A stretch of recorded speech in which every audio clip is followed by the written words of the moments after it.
I wanted to record a quick message to all of you before we head into a very choppy and volatile 2 weeks of waxing moon phase until the full moon on the November 15th. I can't sugarcoat it. The next 2 weeks are not going to be easy, but I know many of you already know this to be true. And this is why I needed to go inward and gather prana and harvest stillness during the dark moon and new moon phase before heading into the first 2 phases of the November moon. I recommend you do the same into Monday this week, since we are still being held by the new moon yin energy that will keep us grounded and cool. And what I mean by cool is that cool-headedness, cool, collected, and calm, and also cooling the inflammation within your organs, especially the organ like liver. And I also wanted to share a few thoughts for you to consider for the next 2 weeks.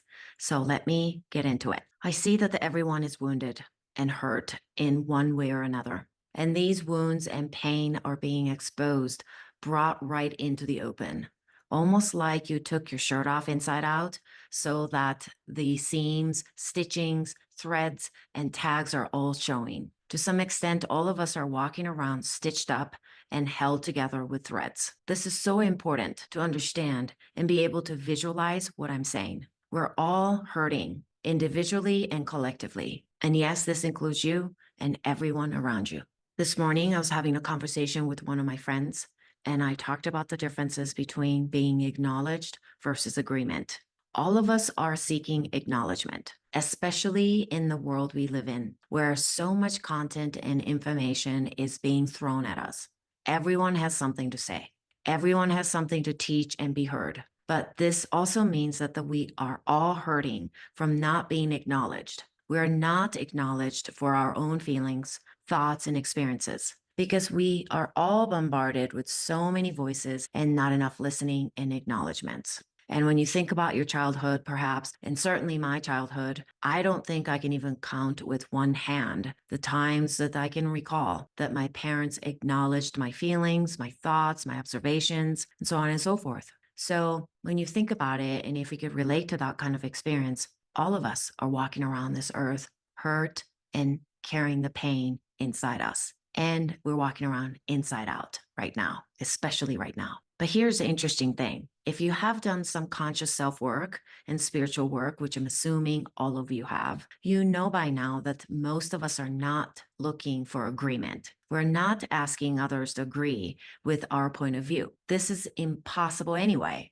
And seeking agreement from everyone would totally exhaust you and create more suffering inside you. We often don't want to acknowledge the wounds and pain of people we don't agree with. And when we mix the concept of acknowledgement and agreement and try doing that at the same time, this creates more pain. It even amplifies the hurt because this is not possible. The longer I work with clients and with my own personal journey, I am humbled by the fact that we can only try to do one thing at a time. And if you've been following my work, you know that I talk about this a lot. As I went into menopause and post-menopause, I realized that I can no longer multitask.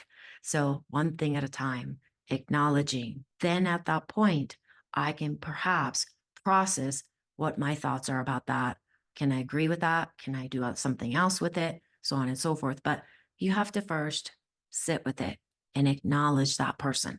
So what if we all took some breaths right now even and simply acknowledged first, before you even go to the place of agreement? What if we started with sincere statements like, I hear you, I see you, or I'm listening? We have to, at minimum, attempt to acknowledge the many wounds and pains that are out in the open. We're all inside out with the brand etched onto our tag. I think about when I used to babysit years ago, decades ago. A child would be throwing a tantrum over a box of cereal. He wants to scarf down before dinner. And even if I didn't agree with that action or his desire to consume so much sugar before dinner, by acknowledging him, by stopping what I was doing and putting aside my agenda and listening to him, he would calm down. I realized then that he was having a blood sugar drop and it was causing him to have hunger pangs. I certainly didn't agree that he should have a box of sugary cereal, especially before dinner, but I acknowledged that he needed his dinner 30 minutes earlier than what I had planned.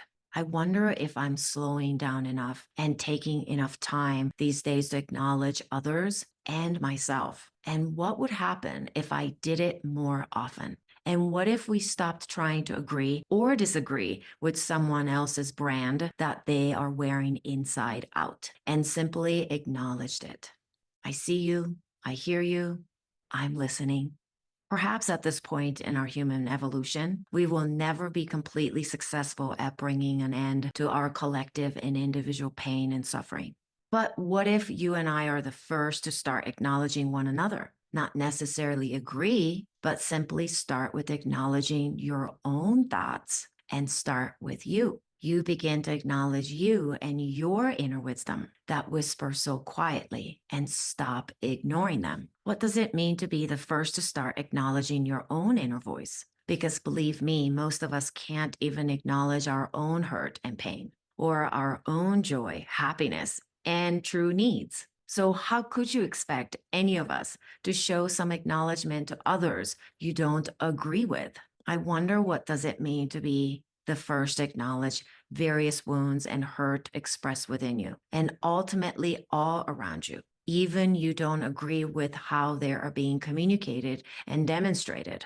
Could this act of being the first to acknowledge the myriad ways in which we express hurt lead to actual healing? It might, and it's worth experimenting with, even though most people around you probably would never try it, because we have been conditioned to believe that nothing will ultimately change. But what if you gave acknowledgement a sincere try, especially during this waxing moon phase, when we are more open to adding internal light and we have the increased production of oxytocin, the love, connection, and happy hormone? I don't have answers to all of the chaos and man-made mayhem, but it's worth it for me to acknowledge others and their pain, even when I don't agree with their actions. This act of being first to acknowledge may throw some of us off balance, but in actuality, it is bringing us a newfound equilibrium. Let's remember and trust that when things are falling apart at the seams, at the cosmic level, everything is falling back into place. So please take care of yourself right now and one another. Continue to add light as we navigate the next 2 weeks and the waxing moon phase. Don't forget to subscribe to my channel and give me a thumbs up and leave me a comment or two. I love reading them. Thank you for being you. Keep shining your light. Namaste.